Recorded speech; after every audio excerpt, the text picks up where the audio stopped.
A very good morning to everyone who has joined us to discuss future-ready tourism, the transition pathway in practice. My name is Živile Krapaitė. I am a journalist with the Lithuanian Public Broadcaster. I will be your moderator today. I will make sure that everything happens on time, that everybody who wants to say something will. And obviously, we are really excited to always hear your opinions and get questions from you. So thank you very much for that. Welcome again. And just about the summer is here actually in full swing. We are going to speak about something truly exciting and related to summer in a sense that it is tourism. It is a complex and diversified ecosystem that is composed of several sectors. And even though I say it is exciting, it obviously is, because we're all probably planning our trips for the summer at this very moment. But tourism as a sector has faced some challenges in the recent years, starting with the COVID-19 pandemic. Then it got recovered, and after suffering heavy losses, the recovery, experts would say, of the sector was and has been swift. But it does continue to face, for example, the effects of the Russian war in Ukraine, inflation, extreme weather conditions, and so on and so forth.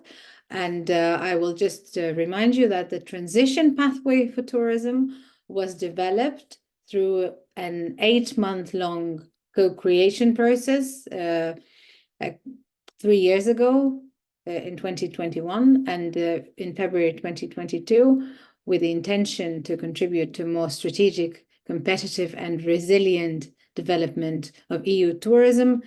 It was published, and the pathway takes into account changes in the tourism demand, the need to respect natural resources, and also the innovative potential of digital developments.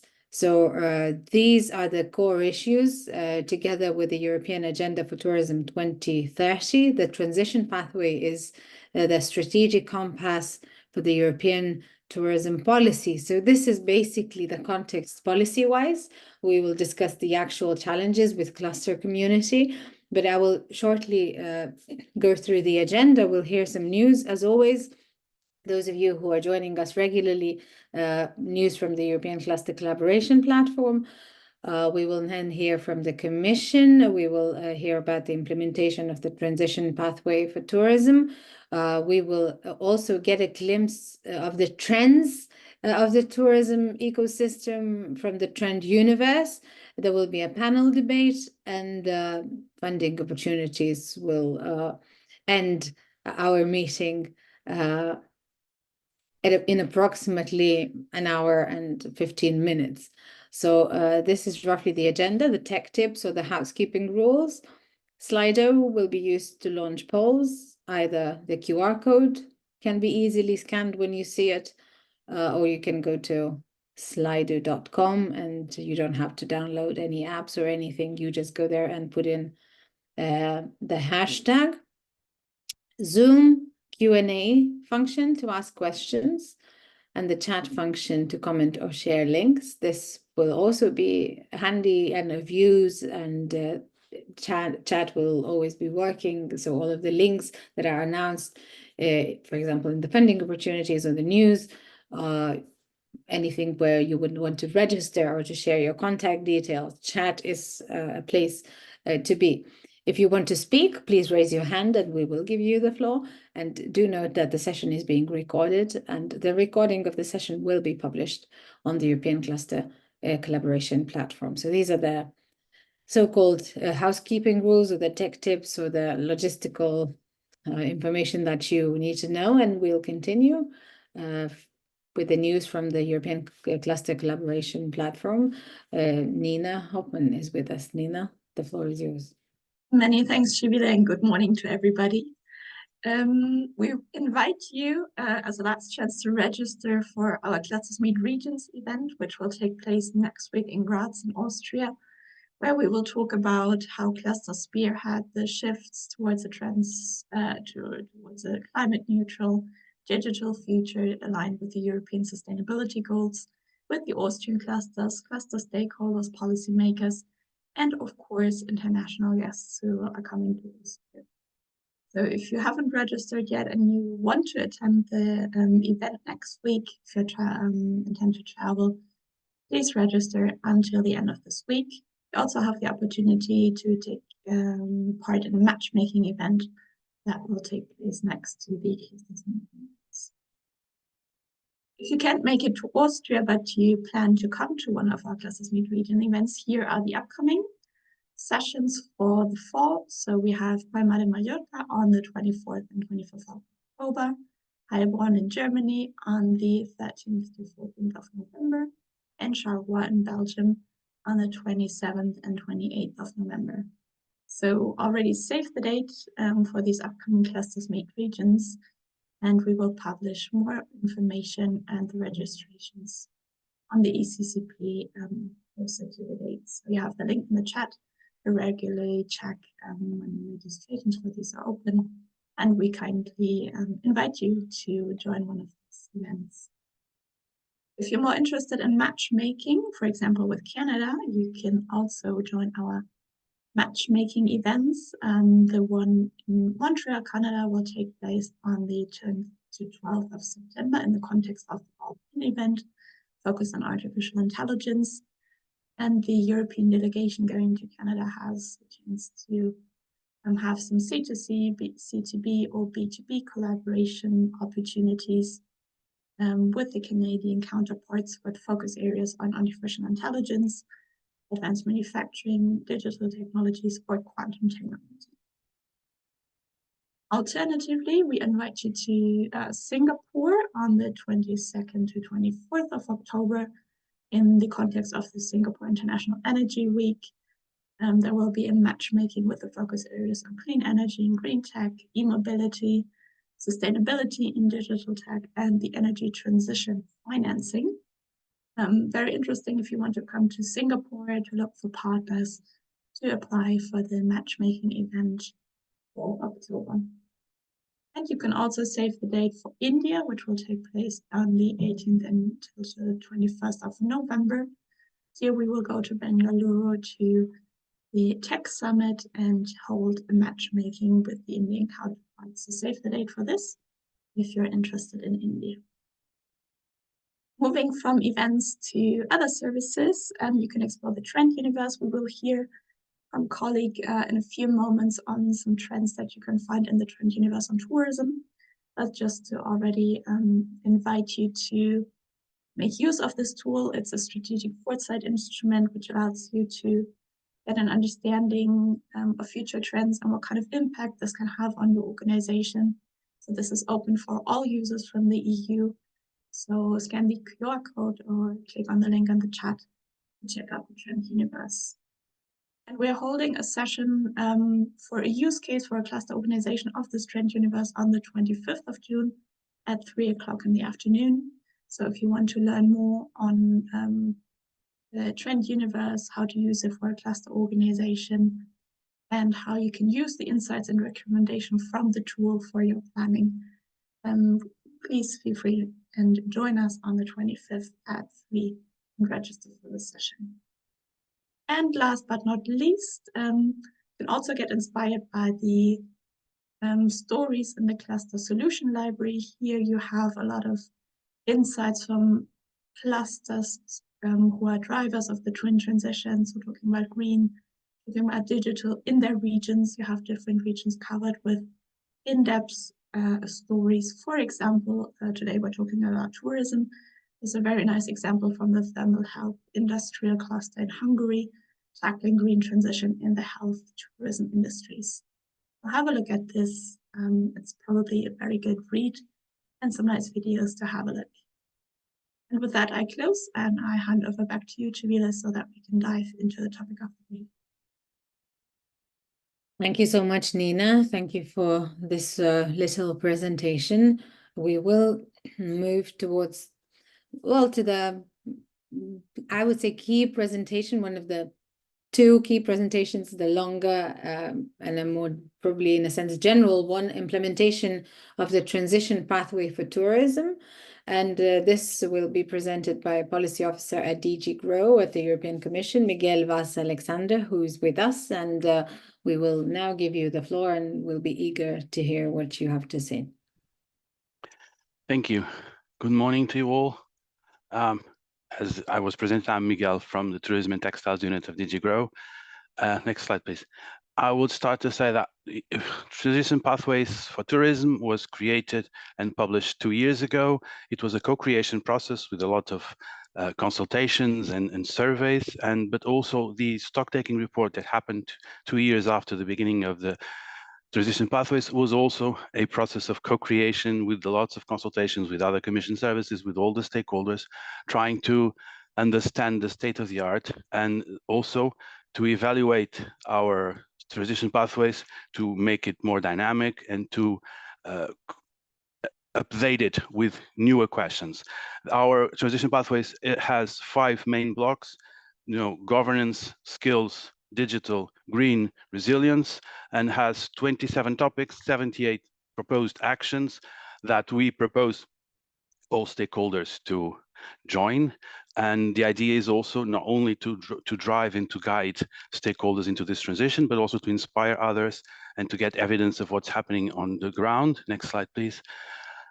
Pledges, which are the commitments from stakeholders into the actions that we propose, are not legally binding. They are just a voluntary commitment into concrete actions, future-oriented targets and dates that we hope will bring this transition forward into the tourism ecosystem. Next slide, please. And with our evaluation, we've seen for the past 2 years that there's been a lot of people, a lot of stakeholders coming into this transition pathways. We have this chart where you can see that there's an effort and a progress from pledges from stakeholders, meaning companies, small companies, big companies, member states, and also the Commission. I must say that we have more stakeholders, more companies and enterprises than member states, which is natural because the actions foreseen for the stakeholders are easier and less programmatic and less framework than the member states. Next slide, please. So just a quick overview. We, the Commission, we also have our own actions and our own commitments, and we've been working on those, like the short-term rental regulation, like the passenger mobility package, the travel directive, the waste framework, the packaging and the waste directive for the single-use plastics. There are a lot of initiatives that the Commission has been taken. Also funding the single market program we have had. This was the only year that we didn't have it. We have had for the past years big calls to finance tourism, to help tourism companies thrive and to evolve within these transition pathways. We also still have the support for SMEs and companies like the Enterprise Europe Network, the Erasmus for Young Entrepreneurs, Ecolabel, etc. So we are working hard and very committed to this tourism transition pathways and the evolution of the sector. Next slide, please. Member states, we've had 11 member states submitting pledges. There are strategies, green strategies, sustainable strategies, digital strategies from the member states. The member states, approved in Council an EU Agenda for Tourism 2030, which has several actions that are meeting the actions proposed in the transition pathway. So this is complementary. Both work together in this evolution of the tourism sector. Next slide, please.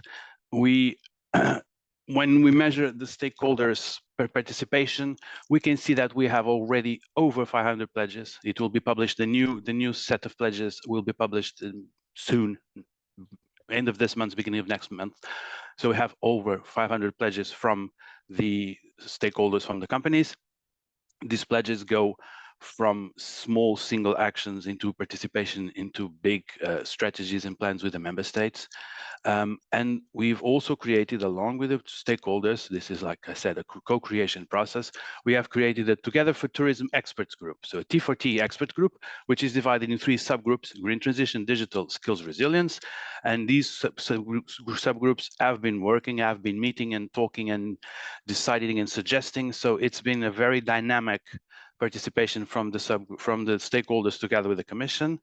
Next slide, please. Here you can see the evolution what type of organizations, so SMEs, business management, DMOs, regional administration, national administrations, the evolution of which big sections have been receiving pledges. And as you can see, SMEs are the biggest ones submitting pledges. And it's good to see that even though there's still a lot of information to pass and still a lot of work to do, that we have a lot of companies, a lot of SMEs interested in participating in this project. Next slide, please. Of all the member states, this chart is outdated already. I don't have the official numbers yet, but I know that only one member state hasn't submitted. I'm not going to say who it is, but only one member state has not submitted a pledge yet, which might be from political reasons or for strategy reasons. But we've also had a lot of member states participating, which is, and we receive a lot of questions and wanting to collaborate with us. Next slide, please. So this first stock taking report, the need was to see what actions are already completed, what actions need revision, what actions are out of date and do not interest us.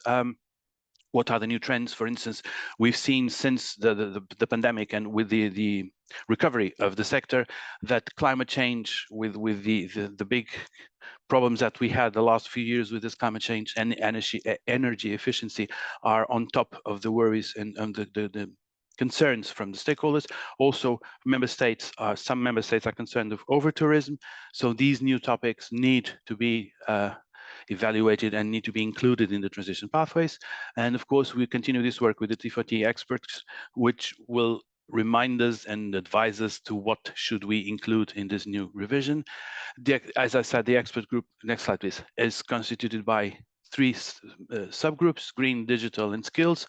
We have over 50 experts with the member states. So in total, we have 81 experts making part of the T40 expert group. Then each subgroup is divided into smaller groups, and they do webinars, they meet, they do brainstorming, they try to find solutions, they identify the problems, but also help us through this thinking of what can we do for the future of the sector. Next slide, please. As you can see here, we are trying to make the transition pathways easy for all, and so we are going to present a stakeholder support platform. This stakeholder support platform is not only for tourism, it will be for all ecosystems. It will start with tourism. The support platform is supposed to be where the stakeholders place their pledges, where they can find articles, news, where they can share best practices, but also see the best practices that others will share. They can find policy legislation and create networks, so they can see what new packages of legislation are being proposed by the Commission, what are the legislations of specific national authorities in the different countries. They can find funding opportunities, they can see whatever webinars and meetings and seminars and trainings that may happen. And they can also have a collaborative space, so the community space. This will be all the different functions for the platform. Next slide, please. Next slide. So the platform, we've been building it for the past year and a half. We hope, for God, let's pray, we really want to, that next month we will start the beta testing with these experts from the T40 expert group. Then by early September, we will open it as a testing phase with the broader public to go live in September, early October, with all the functionalities working. These are our best hopes. In a nutshell, how does the platform work? Next slide, please. We will have several sections with information. What's new? Latest news, relevant articles produced by us or by the stakeholders who want to propose news, new trends. We can also be finding, this is like a one-stop shop. We'll try to find information elsewhere in other institutions' websites. Then we'll have the policy framework section with the transition pathways, but also with legislations and strategies, either from the European Union or from national, local, or regional agencies, and also the data flows on tourism and services. Next slide, please. Where to get support, which funding opportunities exist for tourism, where they can find either support or funding or financing nationally or at EU level. You can also have submit the pledges. The stakeholders can submit the pledges and the best practices. There will be a section for knowledge and learning with the training courses, with the learning resources, with events, There will be a community section for the discussion forum where the stakeholders can join and meet to discuss the subject. Next slide, please. There will be a map with the countries where you can see how many pledges are from country, what are the main policies from each country. There will be a calendar with all the events. And just to try, you create a profile. You say your interests, your characteristics, what are you looking for, and you have all those tick boxes to create your profile. According to your profile, when you log into the platform, you will get tailored information. Instead of being flooded by old information existing, which is a lot, you'll have tailored information. So if you are a company from Slovenia, you will work in coastal tourism, and you are a small restaurant and you're interested in fighting food waste and also to become greener. These are your characteristics and this is your interests. When you open the profile, when you open your profile in the platform, you will see information regarding coastal tourism. What is the legislation? What are the best trends, or what are the best practices regarding food waste, regarding going greener? So the idea is you can get here, and with all those sections that you have in the platform, you'll get tailored information according to your profile and according to your interests. And of course, you can also surf through the platform and find other information than just that one. But the first one that will show up will be those that match your interests. So the idea is, and we wanted to have it in a simple, direct language. We'll try to make it as direct and as simple as possible, because the resources exist. There is a lot of information, but sometimes we go there, and even we from the European bubble, we go there and sometimes it's so complicated, we waste 1 or 2 days reading those things. These companies, these small companies, don't have 1 or 2 days to read our documents. They need straightforward information saying, this is what you'll have to do, this is the future, these are the steps you may take. And if they can see how their other partners do it, if they can see the best practices from other companies, better still, they'll be inspired. And thank you so much. If you have any doubts, I'm available. Thank you. Thank you so much for also being very quick at the end and trying to catch up with time. I still wanted to ask you, though, there was a prayer element involved in your speech when you spoke about the platform. What is the obstruction? Why do we have to pray for the platform to be available soon? It's an IT platform that we are building from scratch, that we have a contractor building it, and it's a quite complicated thing with the algorithm, with the artificial intelligence, with all the documents that you have to put there. And we've taken a while to get things exactly how we want it, because we are very demanding. We want a very good thing.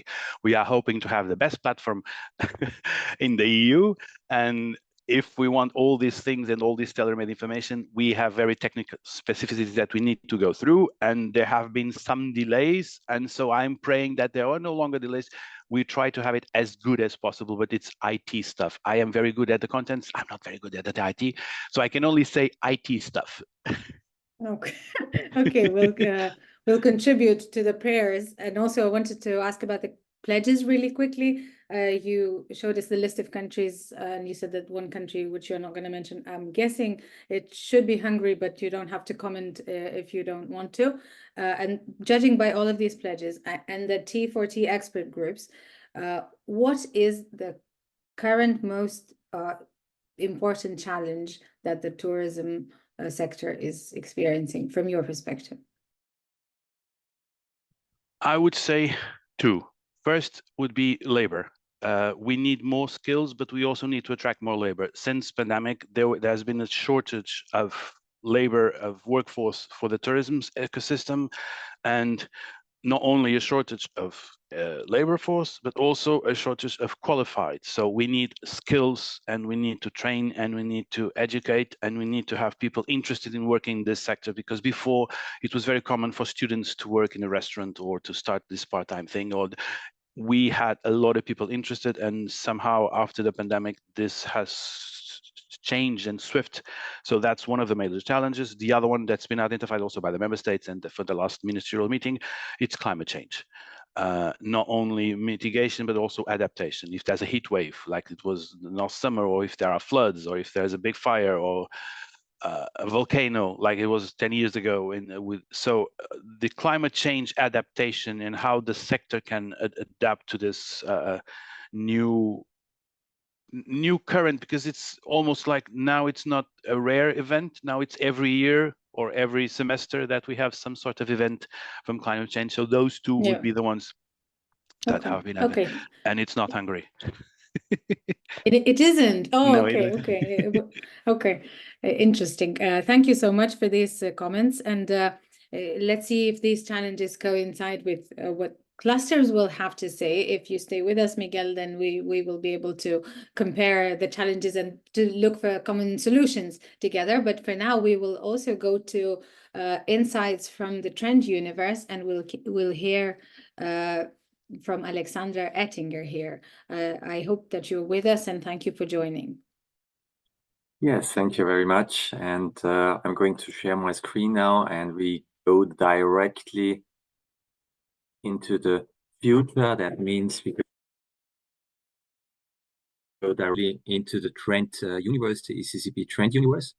If you want to look what happens or what's going on in future of the just a moment here. So if you want to have a look into the future trends and so on in tourism and tourism sector, we have there an own more or less our own section for everything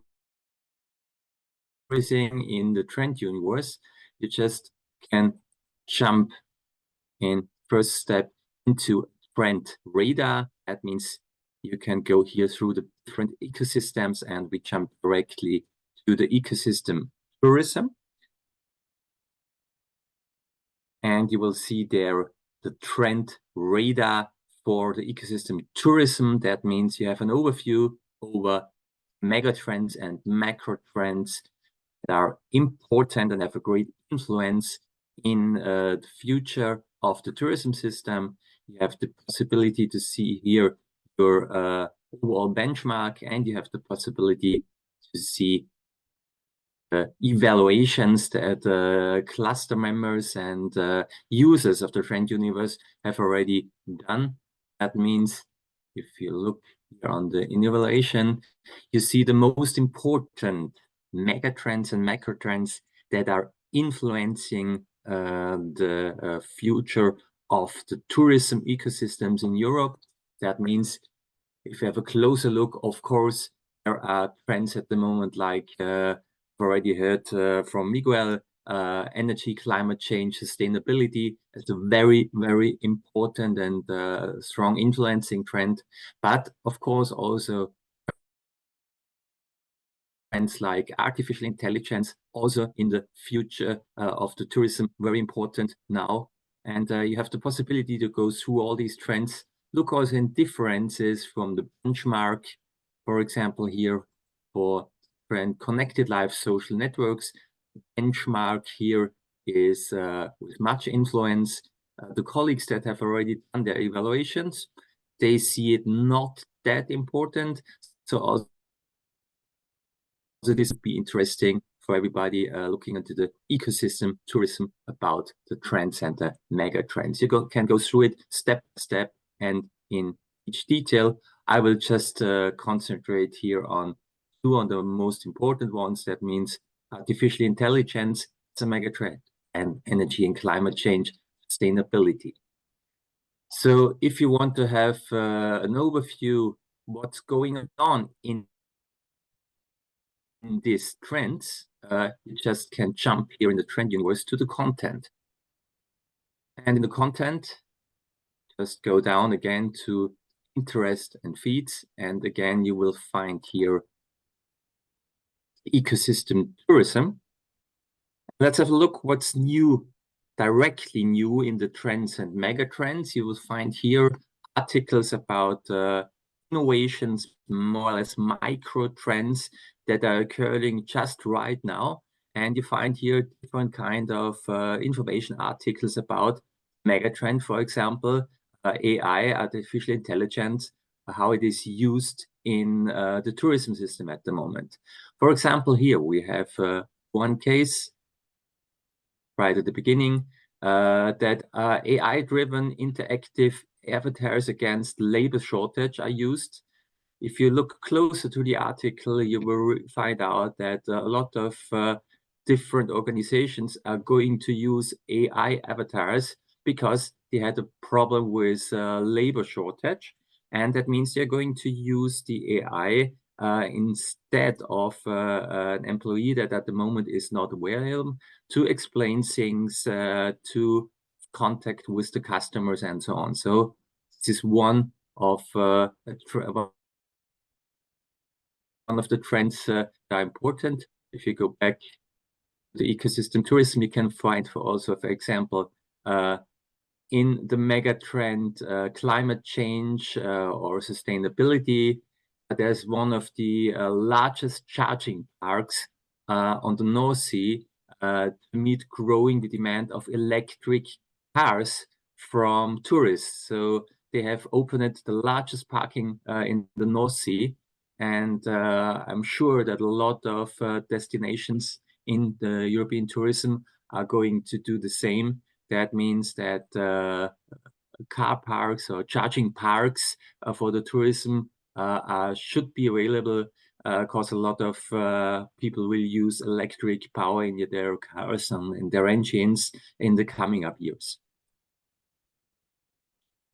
Okay, so you can go step by step to get the inspiration, what is important in the ecosystem tourism, of course, also for other ecosystems. And if you want, you can make your own personal influence or your own personal income of innovations. Just go to my interests. And here at my interests, you have a selection of industries, a selection of megatrends.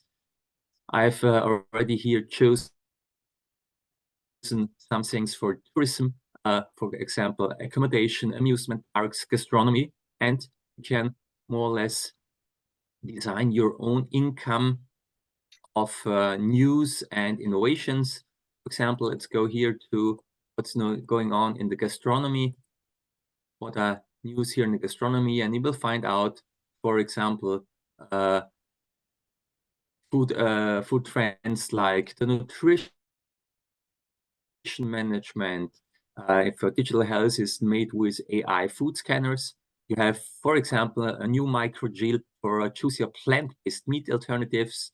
There are cold coffee in just 3 minutes instead of 12 hours. So a lot of innovation coming up at the moment in gastronomies. And if you're interested in it, just go here and do your own interests and put it together in your own account at the Trend Universe. So that would be some news out of the tourism system. Thank you. Would you maybe give us a brief comment on what trend you yourself find surprising? I mean, you have listed some and you have given examples and you have explained how to go from mega trends to smaller trends. And you have said, for example, that growing demand of electric cars from tourists is one of the trends, or AI to tackle labor shortage, innovation in gastronomy. What is there that surprised you personally, for example?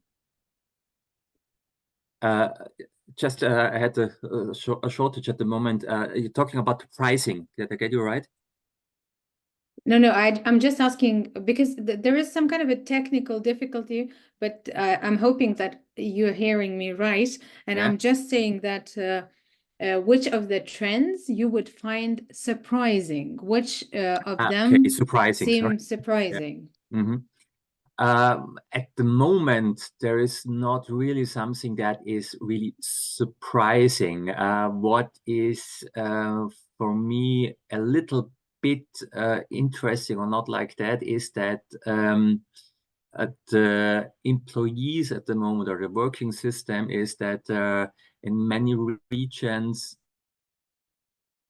they have really troubles to get employees in the tourism system, and especially here, things like only part-time employees are not at the moment the most important thing.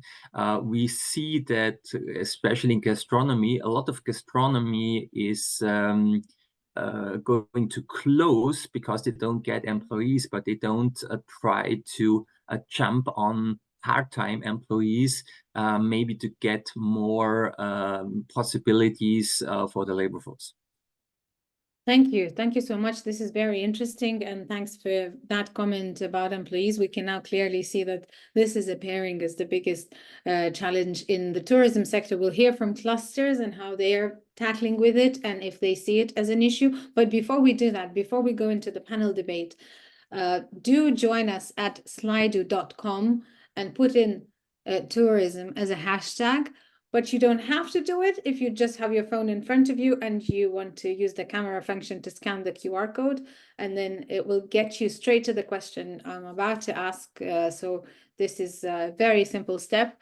What are, in your view, the critical challenges of the tourism sector? And that's very good that all of the speakers have singled out their position. So we will see if you have something else to say. You don't necessarily have to repeat their opinion. If you have your own view, if you have your own idea, do put it in, do type in, and we'll see it in a word cloud. 3 participants are typing. I would encourage more of you to just simply scan the code. So 2 options: either you scan the code and it will get you straight to the question, or you just go to slido.com, or I think you can also type in sli.do, and then the window with a hashtag appears, and you just put in tourism as a hashtag in that hashtag window, and it will get you straight to where we are. And we are at the critical challenges of the tourism sector: instability, social sustainability, war, overregulation, climate change. Over tourism, that's a very interesting aspect to discuss. Climate change's impact, lack of sustainability, globalization, saturation, instability, single ticket for transport modes, climate change's impact. So these are the 3 most common ones: instability, over tourism, climate change. But war was also mentioned, overregulation, impact reduction, single ticket for transport mode, social sustainability. I'm repeating myself now, but basically it's clear that one of the trends is simply over tourism, which we will discuss how it could be solved in just a minute with all of the participants of the panel debate. Thank you, everybody. We have 2 more participants typing. Let's just wait 2 more seconds. And as we do that, we see that overregulation has appeared as the most common one. We'll just take a picture of all of this word cloud to remember during the discussion that it is instability. And I guess war is included into that.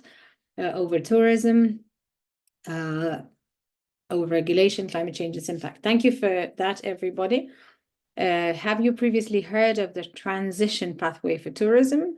This is a multiple option question, so this will take us even shorter of a time. So do press one of the 3 options. Yes, and I'm using it for my work. Yes, vaguely, and no, not yet. Have you previously heard of the transition pathway for tourism? Most of you have, roughly half.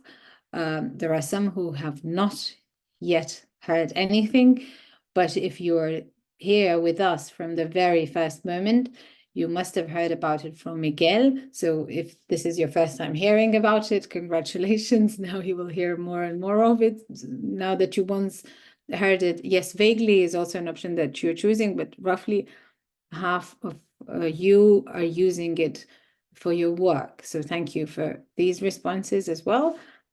Transition pathway for tourism is something that we have covered. And the last thing, how can clusters help in the implementation of the transition pathway for tourism? And that's very important a question, since we are hearing from the clusters, and we want to see their opinion and how they are feeling, what they are doing, and what they practices they are implementing. So this require a little bit of thinking maybe, but how can clusters help in the implementation of the transition pathway for tourism? Some specific answers are networking, EU funding channel, and we'll hear some more, and then we'll go to the panel debate immediately. Do share your opinions. We very much appreciate them. And this way we're making this more interactive, more instrumental, and we can make most of this meeting together. Networking comes up as the most common option so far. EU finding channel, co-construction, share good practices, networking, spreading information,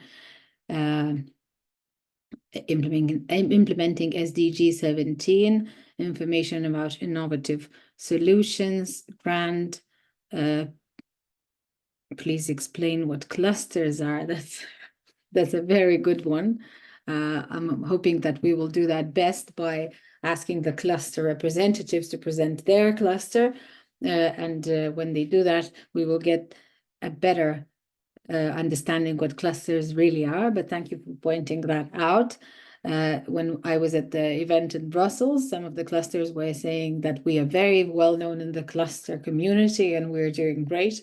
But then when we get out of it, no one knows what clusters are really about. And there was this idea constantly that in the clusters conference that clusters need more promotion for the outside world. So that's an interesting comment that you made. But the most common one is still networking, spreading information and everything related to it, training for decision makers, joint experience, networking, spreading information, co-creation, share good practices. So I can summarize that the most common way in which clusters can help the implementation of the transition pathways, basically spreading information, sharing good practices, networking. So thank you for that response. This is also very useful and very important for our further actions. And the further actions are a panel debate. And I'm very glad that we have several participants joining us here today. Director Cluster at Montagne Benoit Robert is with us, and then also Executive Director at Ecotrans, Gordon Silence. We will have also General Secretary at Rural Tour, European Federation of Rural Tourism, Klaus Ehrlich, and EU Affairs Delegate Turismo de Portugal, Luis Campos. So everybody, thank you for joining.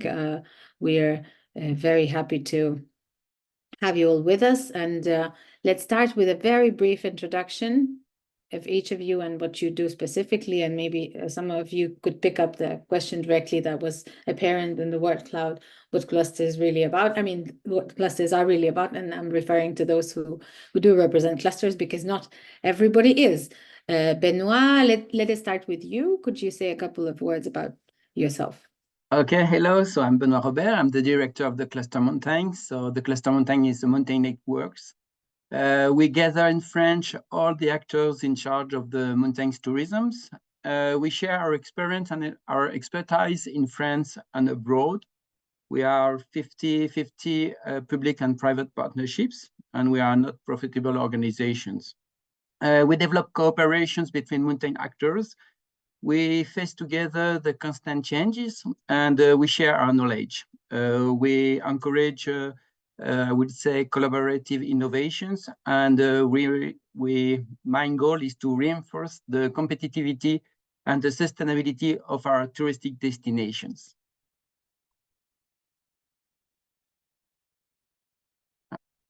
Sorry, I was muted. Thank you so much for that information, for that introduction. Let us move to Gordon now, and let us hear from you. Good morning, everybody. I'm here representing the European Network Ecotrans for Sustainable Tourism Development, and we're working with the green transition. We've made a pledge to the green transition I can talk about a little later, but we've been working for 2 or 3 decades now on the issue of networking, and we've created a platform called Tourism 2030, which has all of these cluster and networking collaboration tools going for SMEs and destinations. And I'm probably going to tell you a bit about that later on, how that would work for different regions in Europe. Thank you so much. Klaus? Yes, hello, good morning. My name is Klaus Ehrlich. I'm Secretary General of Rural Tour, European Federation of Rural Tourism, which is, just to situate you from the size of companies, what we call micro and nano, which means less than 10 employees. Usually it's only 2 or 3 or 4. So it's really quite a difference to a normal SME where you have a separated structure in management. I'm also coordinating the Pact for Skills and Tourism ecosystem, large-scale partnership at European level and member of the T4T expert group. And I have a couple of points already what Miguel said before, but let's wait for the presentation round, and then we can start kicking Yes, off we discussion. we will get to those points in just 1 second. We will hear from Luis now. Hello, good morning. Thank you for the invitation. As you can see, my name is Luis Campos. I'm at the Tourism Visit Portugal office here in Brussels. Well, I am curator for the Tourism Transition Pathway. I'm co-curator on the Task Force 2 of Industry Forum, who designed the blueprint for each transition pathway. I'm also Portuguese delegate in the Council for the Tourism Working Party, and also T4T expert, co-chair on the resilience expert in the other 2 subgroups. And also being a designer on the national tourism strategy, and well, not a designer, but helping design the update of the national tourism strategy that will cope with the tourism transition pathway. Just very briefly, because you said you're a T4T expert, and the Commission has been talking about this as a very dynamic participation of stakeholders and the Commission. Would you confirm that it is very dynamic, and would you give us the maybe the gist of the content in the sense that what is the most important topic that you are very intensively discussing currently? Well, I cannot choose one topic as a hot topic. All of them are a hot topic. For instance, in the resilience subgroup, we are not tackling for the national strategies and the rural strategies, but in the green subgroup, we were tackling the food waste management in tourism. Also in the digital, getting to how we can get data in order to improve STR management for the local and regional authorities. So I will not say that we have one most important, because all of them are really hot topics that will provide food for thought, not only for member states, but for the Commission, and namely for the stakeholders. Thank you so far. I will remind everybody to send in your questions or raise your hand if you have comments, but Klaus said that he was eager to comment on some of the issues already, so I will give you the floor now. What would you see as the main challenges faced by the tourism sector in fostering sustainability, and how did all of these other previous points and challenges in terms of labor and climate change sound to you? Thank you. Well, first of all, I would like to stress that I've been in like Gordon, I think, as well, in this EU representation for about 25 years. And I dare say that the current service, tourism service, is about the most practical and down to ground that I have experienced in this time. So congrats to the current service within DG GROW dealing with tourism. Now, there is a way you say the nice thing first and then you come with the bad one. I would also dare to say that there is still quite a lot of bubble, or I would call it this way, lack of communication and direct understanding of the reality of the tourism sector. Because the interlocution that takes place between the Commission and the sector is usually through the European trade organizations, which are of course representing the sector, but even they represent more the bigger members, because the bigger members are better to organize. And the big problem we have in the tourism sector across all countries is that a vast majority, more than 95%, are micro and nano enterprises. Small restaurants, small guest houses, small service providers, individual guides, etc., etc. And they are not organized because they have a lot to do just to earn their money, and they don't have the time and the dedication to get organized and make a lobby and to present Brussels.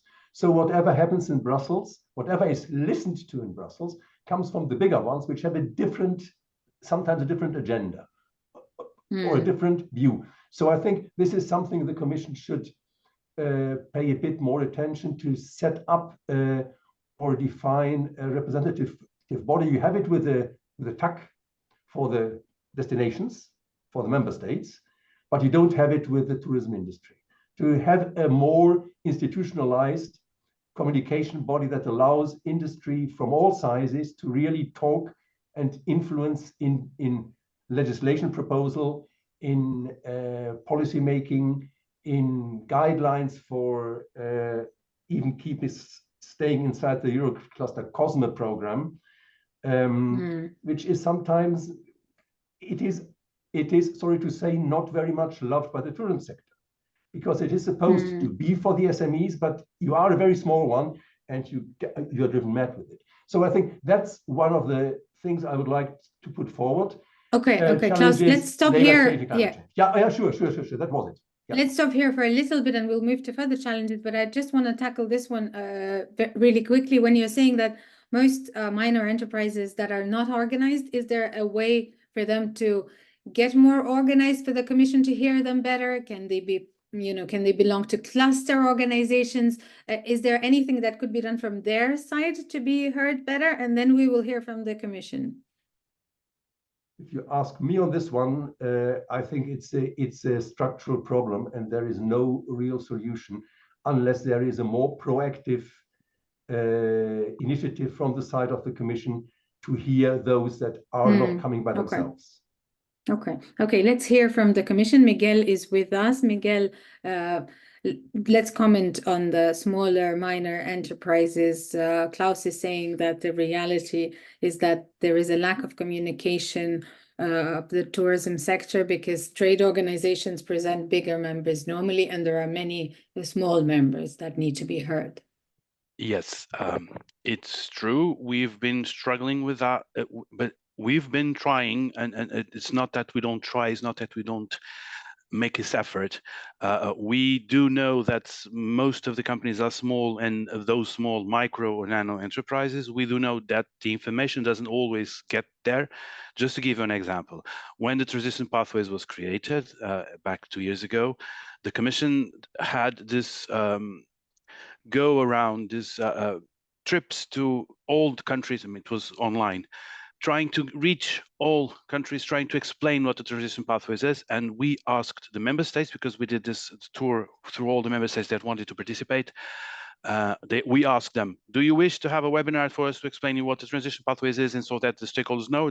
Those countries who said it, we asked them, really try and get as much small micro enterprises as possible. That is not always the case. Sometimes they do not have time. Imagine a company that has 2 or 3 people. They are running a business. They don't have time to waste in 2-hour seminar or 1-hour seminar. We have several programs on that. For instance, I can give you an example. It's ongoing. I think it's open or just closed, a call for teaching and training SMEs, specifically SMEs, on how to access funding at the EU level, for them to know what programs exist and how can they apply, can they fill the formularies and all those lingos that they don't know, so that they can be more in part. And this is specifically for the SMEs. We know it's a struggle. We can't reach them all, but we're doing an effort, because what Klaus said, it's true. We are in this bubble that we have the communication with the major companies or with the associations or the big groups, but we do try to reach those SMEs. And if here in this session someone has a brilliant idea on how can we reach all those little micro enterprises, we will be thankful, because we are always striving to try and get there, because they are the main target. Thank you so much. Louis might have an answer to this. Unfortunately, I don't have the treasure that we are all hunting. But Klaus is totally right. There's a lack of the bridge between us, policymaking, Commission, member states, etc., and micro SMEs. So what we identify is we need to have intermediary that can translate and marketing the things that we are doing here in Brussels, and we are with our stakeholders.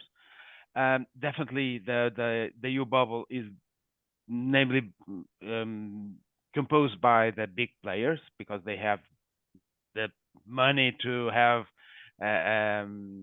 directors here to make advocacy and to be present in the commission's committees. But it depends on those intermediaries, namely member states, regional authorities, clusters, and even associations. Those need to be more,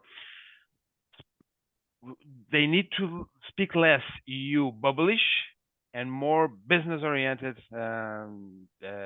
message in order to be, because well, one problem that we had is the tourism transition pathway. It's a great idea. It's the first document, the first strategy vision that the EU has had for tourism in decades. But I try to explain those to the stakeholders, and then micro SMEs in Portugal, and they ask me the first thing, what I will win with this.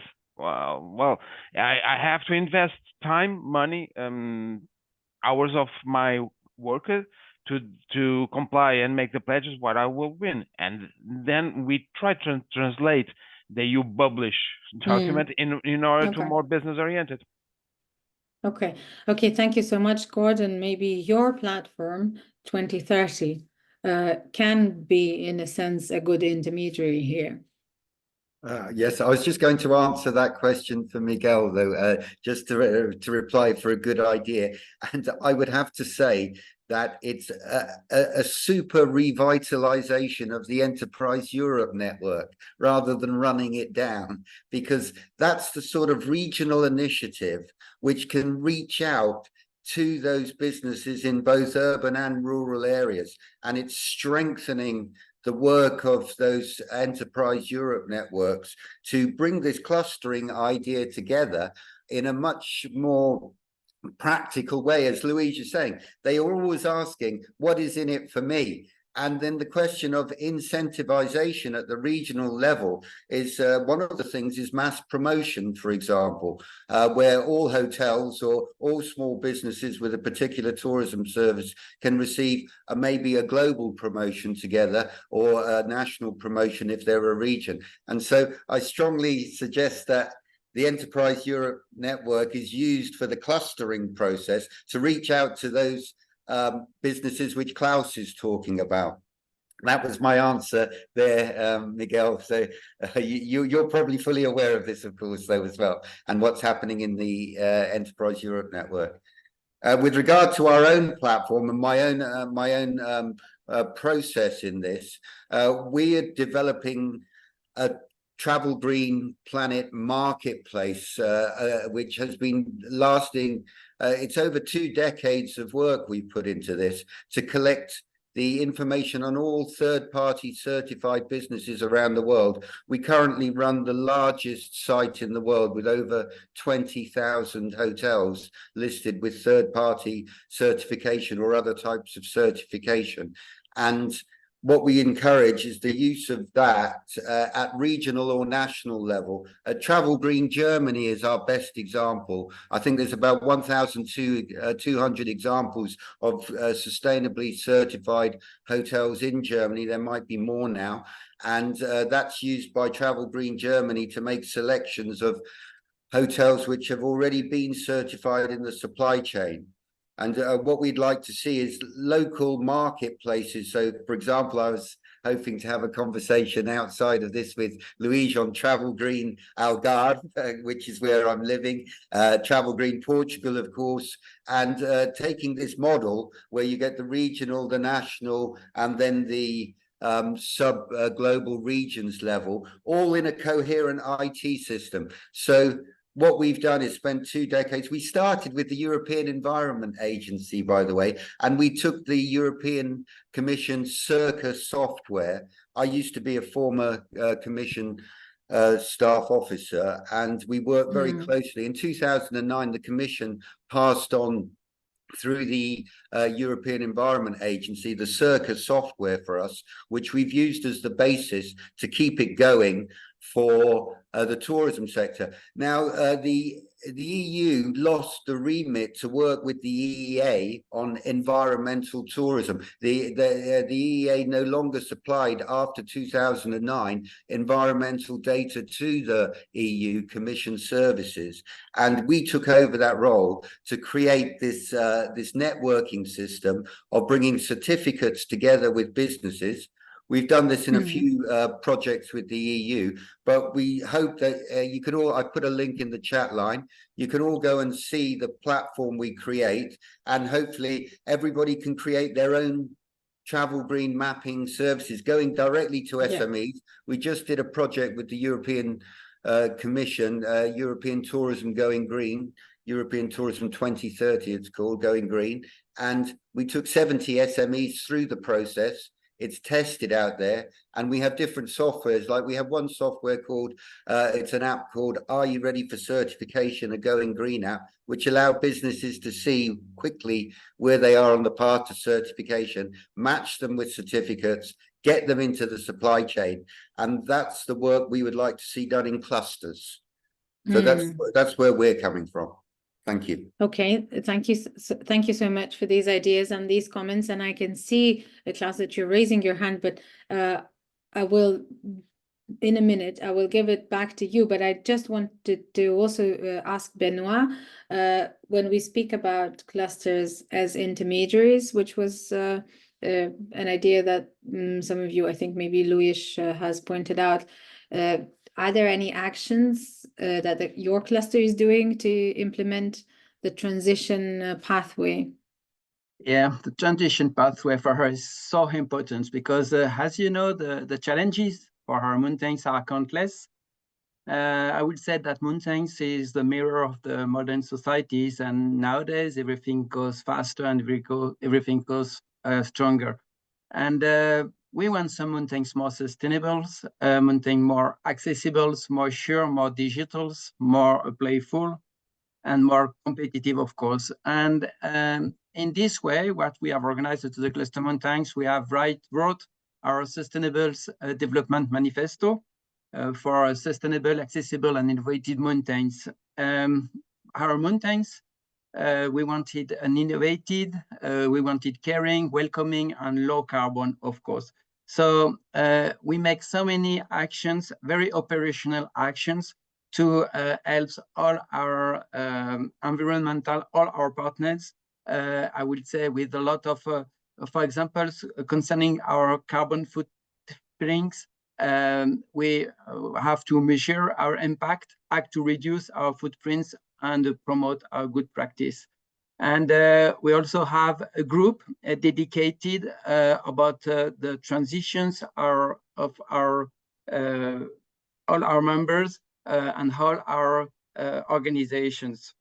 And also we have many software and to help, for example, one is the Sustainable Mountains Resources Center, and the name is Cluster Mountain Data. We also organize a lot of benchmark missions to see what is the best practice in France and all over the world, to see how is the transitions, not for all the mountain actors around all the mountains continents.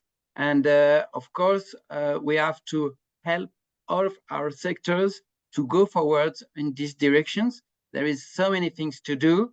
And also we have the Mountain Trend book. This is a very specific, and to know what is the chance for our mountains, for the mountains of tomorrow, and to see what's going well, what's going wrong, and how we can help the things to go, I would say, in a better way. So there is so many things very operational, and which is very specific on the Cluster Mountains. It's that we gather the companies, we lead the solutions for the territories, but also the territories would need the solutions to change and to adapt the situations to lead the transitions. And also, if we do not have the solutions with the companies, we have strong relationships with the researcher, with the university, to find the solutions. So it will be quite complicated to resume just in a few seconds all the actions that we do, but there is so many operations, things that we organize to help the transitions, transitions in the good direction, that the mountains of tomorrow that we need. Thank you, Benoit. And Klaus, you were raising your hand and have been doing that for some time. The I'm word aware that it goes by segments, so I just raised in order to be on the list again. I would like to jump on what Luis formulated as intermediate structures. I think this is the secret. It's a secret everywhere. I don't think it's only in tourism, but it's especially in tourism where we have this very abstract sustainable development goals on one side and T4T, and then you have a person fighting on the ground to find a customer and provide a good service with a family and without staff, which is in fact the problem, the staffing. And in between, there is no communication because nobody can bring these people to talk with each other. So intermediate structures, yes. I'm not quite sure if the network that Gordon commented is useful in Spain, where I live. This is pretty inoperative, to say politely. And the problem there it is Europe Enterprise covers all the economic sectors, which means they're not specialized in tourism. And for tourism, you need people that know about the business. So I think that the tourism clusters, or the clusters that deal also with tourism, the regional thematic cluster like Benoit, are really the best way because they are constituted by people that are working on the ground. They are directly participating. They put resources together to have somebody who maybe knows more and understands what they don't understand, but who's able to communicate and bring this down to a level where it is operative. And this is the big trick. I would just like to give one example, as there was a question about success stories. We are currently in a Cosmo Eurocluster project that has the financial support third parties, which means it's a cascade fund. All that work in cascade funding know, especially in tourism, but usually you have the problem that you don't find enough SMEs to fill in, and you have to make a second and a third and a fourth call. Well, we had in the first call more applicants than we could fill. And we did a second because some of the requirements were not fulfilled. But what I'm saying, this project was designed by the sector, written by the sector. We got a very bad evaluation. We got it just with 71% of the evaluators, because we were not the usually professional Cosmo project writers. We were just writing what we know works in reality. But it's a huge success. So please talk with the people, bring people on the ground, bring people in that know the reality. Don't construct everything in a theoretically nice level, which is in Brussels. Sounds all nice, sounds all good. Reality is sometimes different. And if you do this, it works because we have enough examples. I bet Luis has some examples, Gordon has examples, Benoit has examples. Yes, let's hear more examples, but we get your idea, and at the end I will give a short word to Miguel as well in terms of bringing people on the ground, as you say, because that always works. Are there any other good success stories from your organizations that have contributed to the development of sustainable tourism? And Gordon or Luis, would you have anything to add? One example or two examples to share? Luis? Okay, I was going to offer you, Luis, but anyway, well, I would like to just point to our previous project, European Tourism Going Green, where we took 70 SMEs, and they weren't very large SMEs, as Klaus is saying, not quite on that micro nano level, but some of them having under 10 employees, but some of them having under 50 employees as well. But we were able to take them through the process of learning about sustainability right through to third-party certification so that they could appear in a global marketplace which had transparency, and to avoid the greenwash around sustainability, and then give the added value of promotion and making sure they get market access to that sustainability supply chain in their region. So the European Tourism Going Green project, so it's over 6 countries we implemented this system, and it worked excellently in all of them. The project finished in 2022, but we're still doing that work. We've carried that work on, and in fact updated that work on the Tourism 20 platform. And there's a series of best practices there you can see, which would have such examples, Rita. Okay, and when you say that you would want to see a similar project in terms of clusters, if I get it right, what is preventing that from happening, do you think? Well, I think the difficulty is, to be honest with you, is the way the EU has made it slightly difficult to set up these clusters.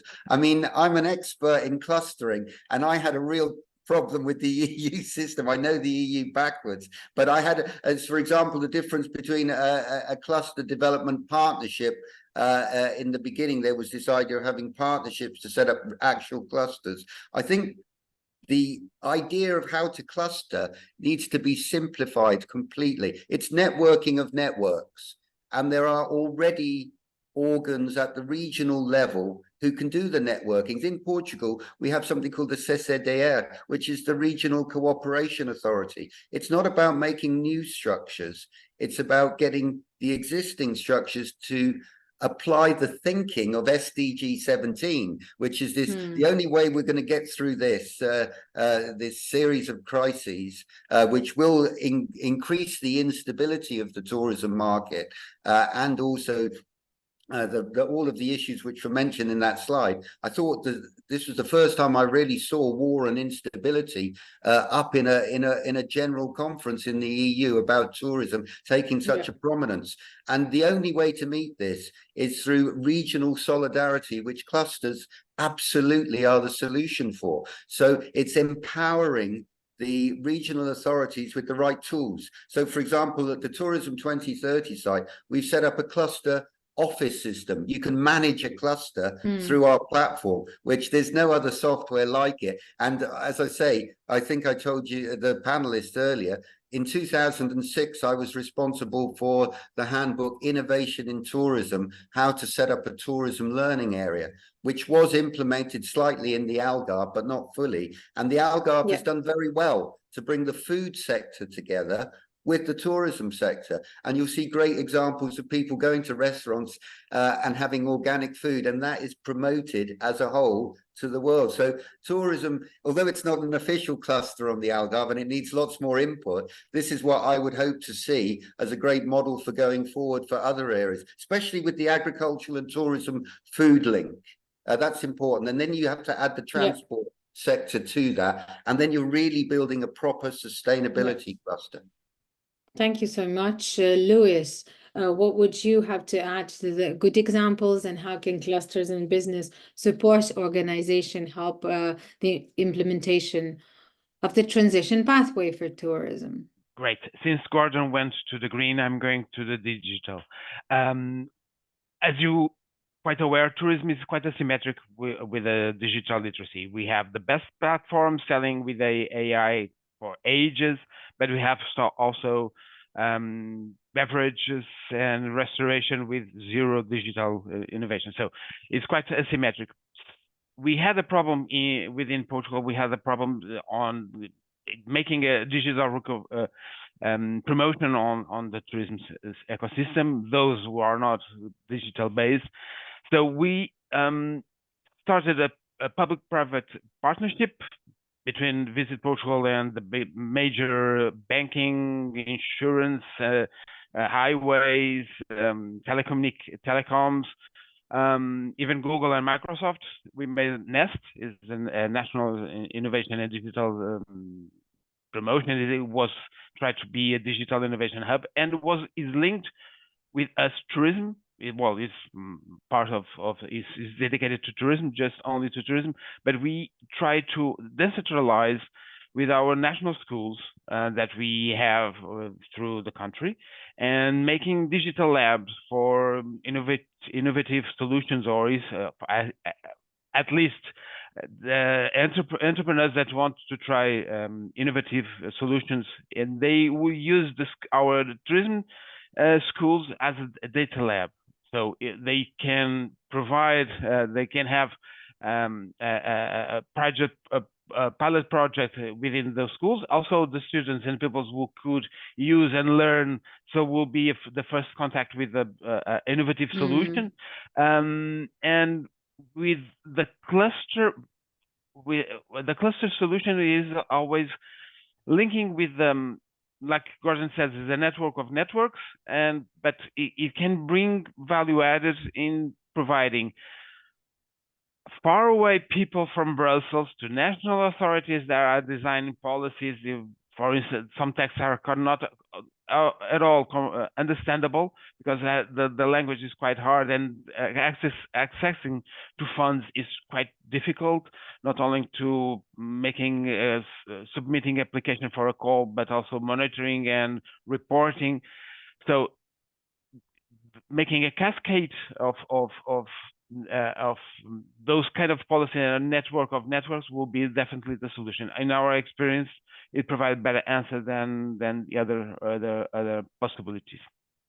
Thank you for these comments. Before we round up and before I give the final word to Miguel, I also wanted to ask Benoit, because I feel that we haven't really extensively covered the skills, the labor issues that have been raised in the beginning by the Commission and the Trend Universe presentation as well, that in the tourism sector, there is a skills shortage. People don't want to work for the tourism sector. Benoit, do you have that experience as well or not at all? Concerning the skill of the mountains, as you know, the competency that we need in mountains is so important, so large, so that's quite difficult to cover all the skills of all our workers, of all our companies. But what we have organized to the Cluster Mountains, we have created an employment job data.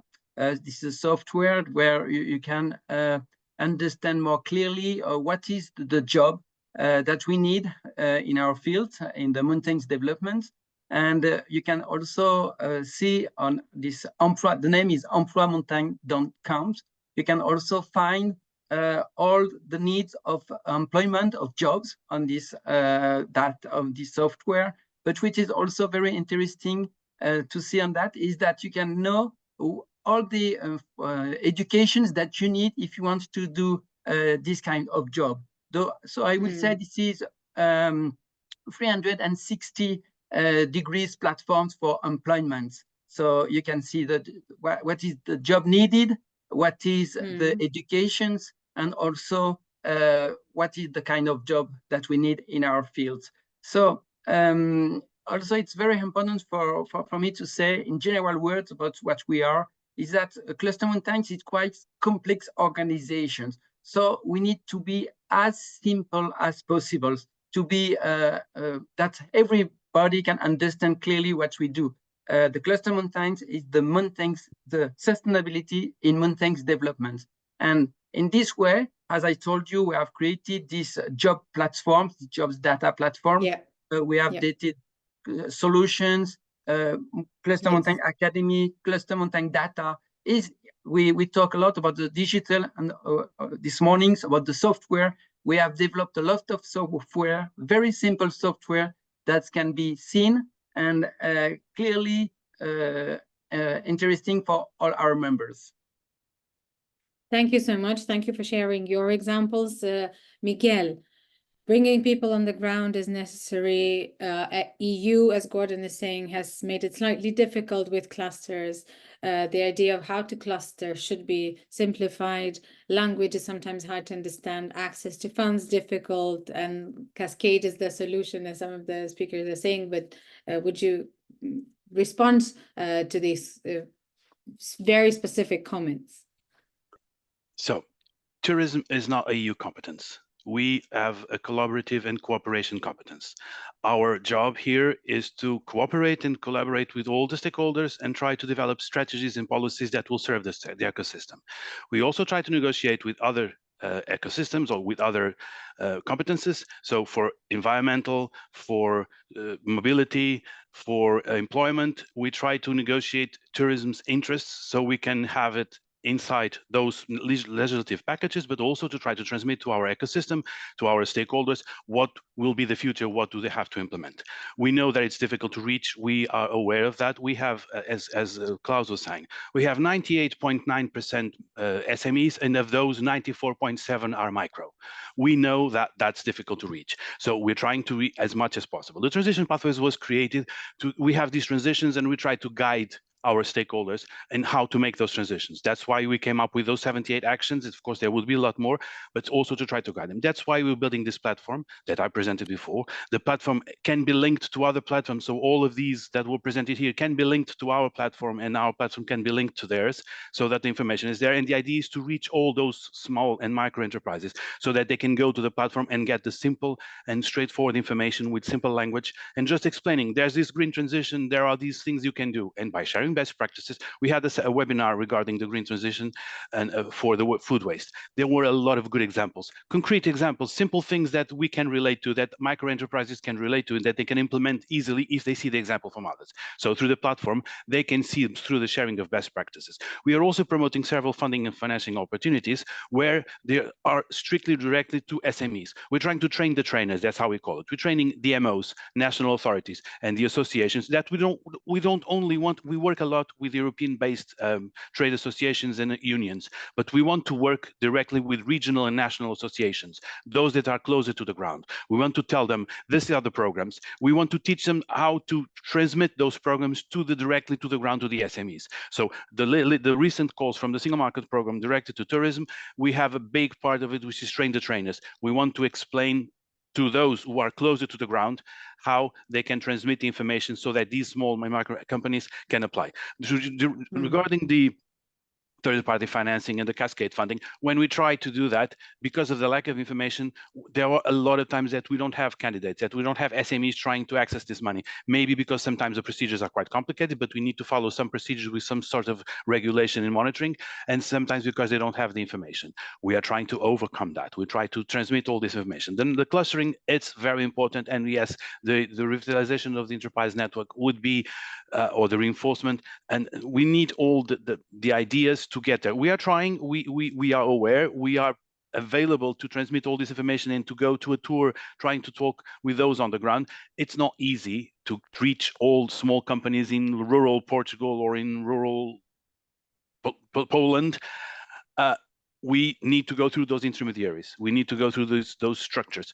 And since this is a cooperative conference, we count on member states and on you and all those present in Brussels, and that we can relate more directly to bring on board all the other stakeholders that can talk directly, because we have the messages and we're trying to, we have this lingo and we're trying to make it more simple. Thank you so much for this very thorough response. I saw that the people were nodding their heads, and I just want to ask for a brief comment from Klaus, because I think you were the last one to speak very briefly. The Commission did hear you, right? Yes, and I said at the very start, I'm very happy with the Commission in the last 3 or 4 years. So compared with years which were also good before, but really there is a huge effort.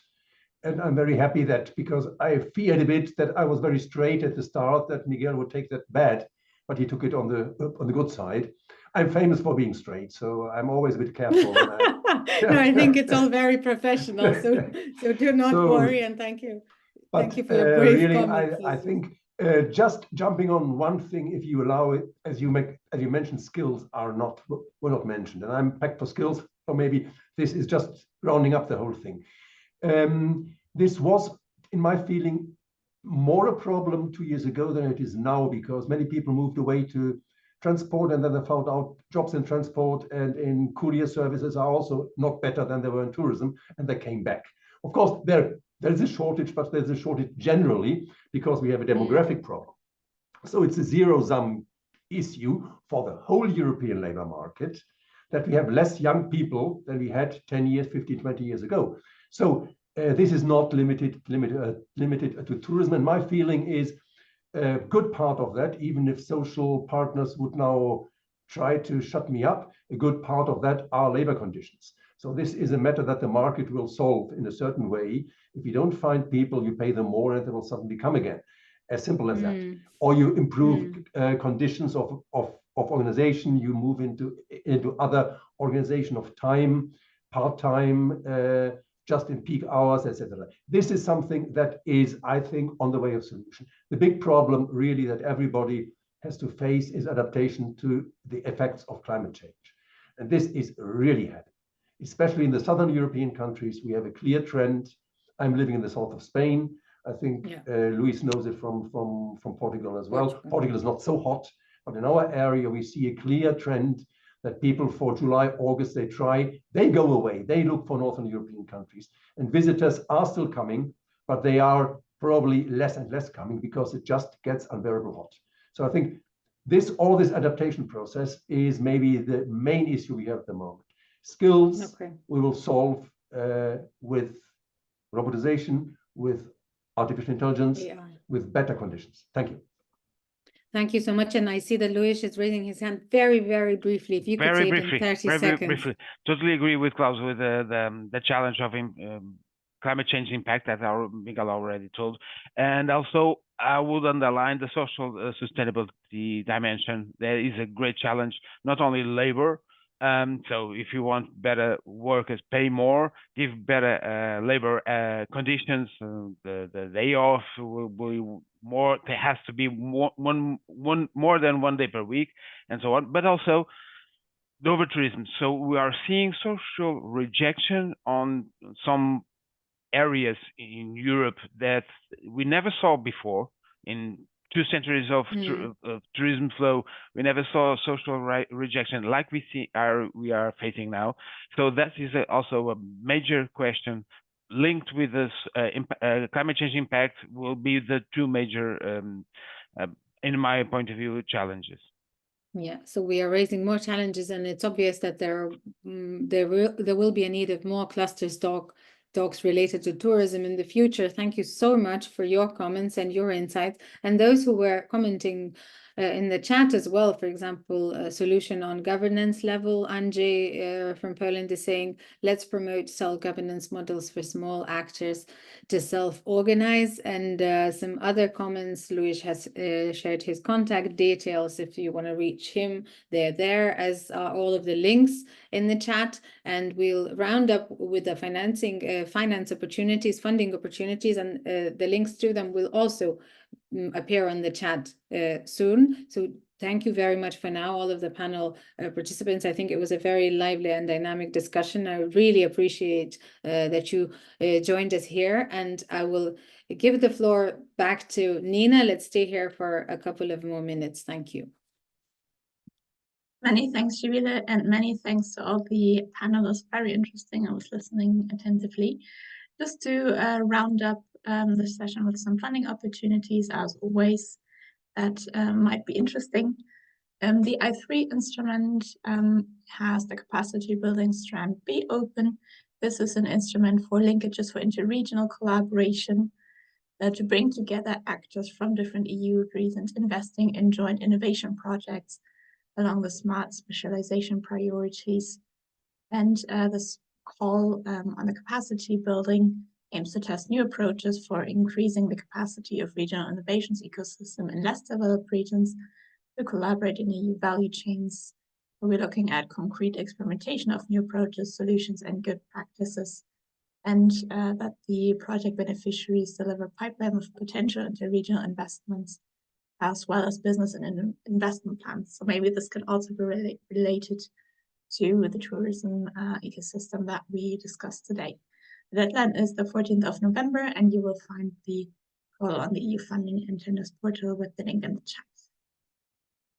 Also open are now the strands 1 and 2A under the I3 instruments. The strand 1 offers financial and advisory support for investments in interregional innovation projects in shared and